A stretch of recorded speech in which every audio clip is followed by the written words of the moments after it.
Осы айдың соңына дейін Жамбыл өңірінде 5 бірдей ауыл газбен қамтылады. Қазір Қордай ауданында құбыр тарту жұмыстары қарқынды жүріп жатыр.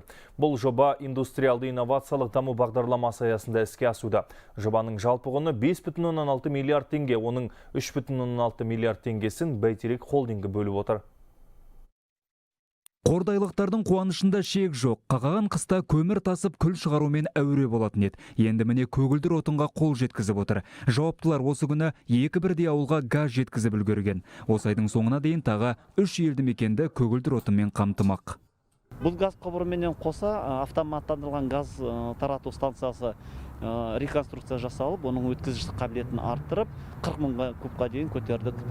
Қазір ауданда газ тарту жұмыстары қарқынды жүріп жатыр. Бас аяғы 5 мыңнан астам үйді көгілдір отынмен қамту жоспарланған. Бұл жоба Индустриялық-инновациялық даму бағдарламасы аясында іске асуда. Ол үшін Бәйтерек холдингі Қазақстан даму банк арқылы Қазтрансгаз аймақ компаниясына 3,6 миллиард теңге бөлген екен. Ұлттық компания мұнымен шектелмейді. Олар машина жасау, металлургия және тамақ өнеркәсібі салаларында дамытуға үлес қосты.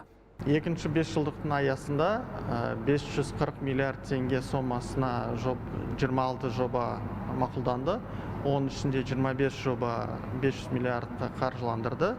17 жоба бойынша жаңа қуаттар іске асырылды. Индустриялық-инновациялық даму бағдарламасы елдегі өндірісті дамытуға тың серпін берді. Қаржылай қолдау көрсетілген компаниялар 1 триллион теңгенің өнімін шығарып үлгерді. Оның дені өзге елдерге экспортталды.